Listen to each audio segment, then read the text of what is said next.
Hello everyone, this is Maika Bhatia, Legal Internet Access Company. Welcome back to our channel.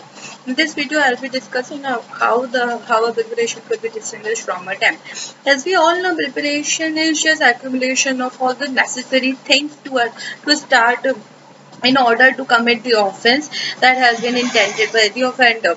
While attempt is an incomplete action that was in the direction to commit that was in the direction to achieve the very motive, or is a direct movement towards the commission of an office after the preparation was made. So it is very necessary to distinguish from where the preparation has been ended and the attempt has been made. So because preparation is not punishable, but attempt is punishable under IPC.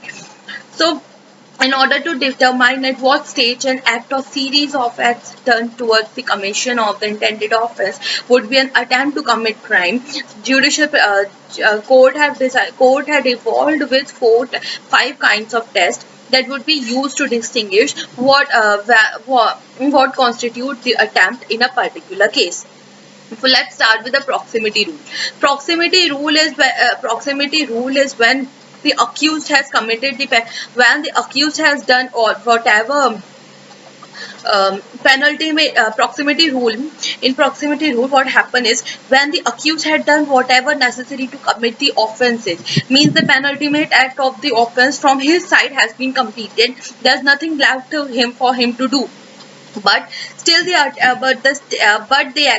desired result was not but the desired result could not be achieved. Why? Because the act of the accused was very far to get the desired result, and it was not because of his own and it may be because of his own fault.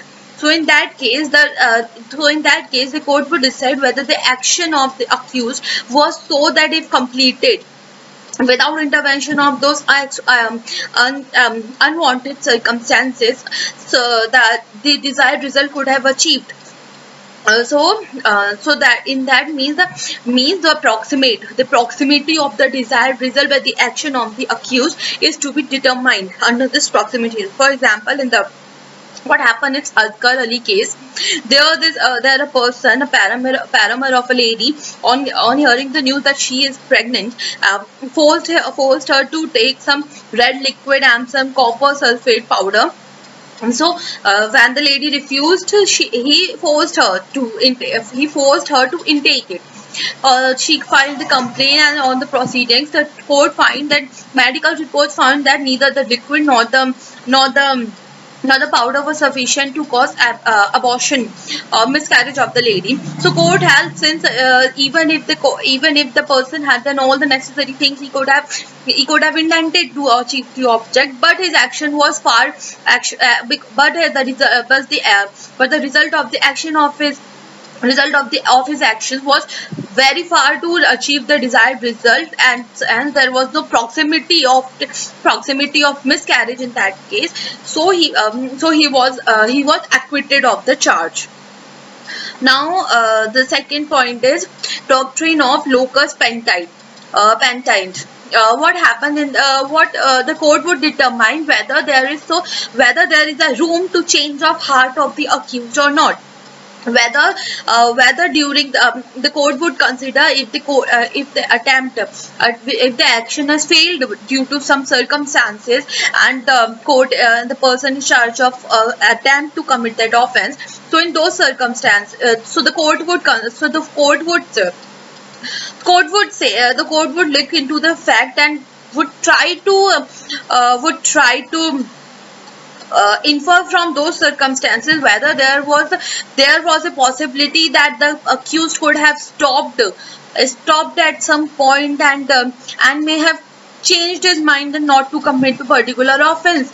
So if that's so, the person could not be convicted. So the person could not be convicted for an attempt, because it would be considered that he is still on the stage of preparation.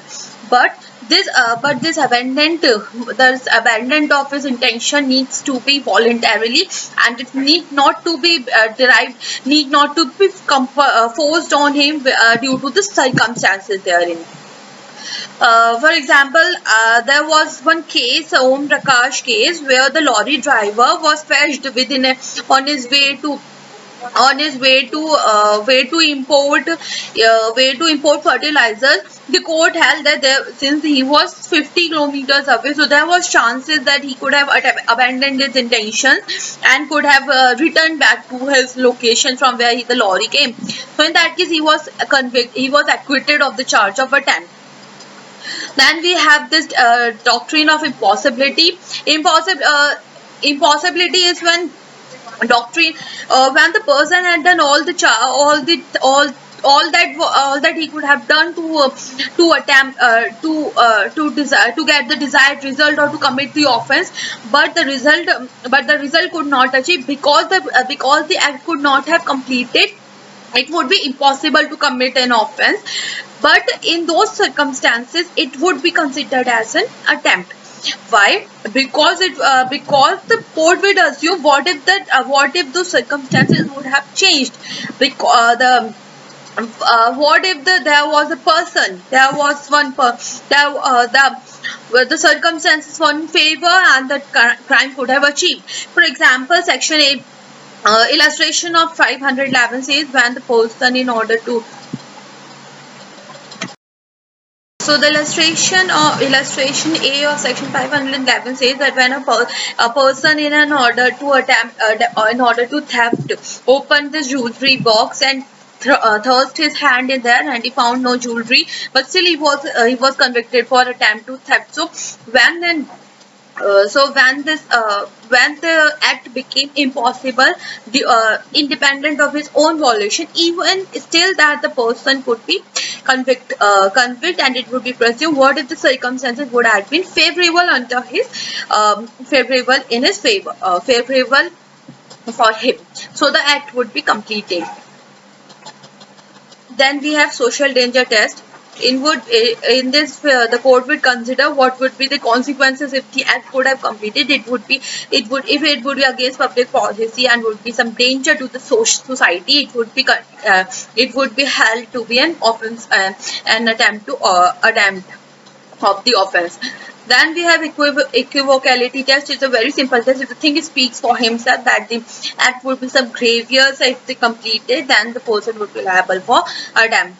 This was also all about this attempt and preparation distinguish. Hope you like this video. Do like and share and subscribe to the channel. Thank you.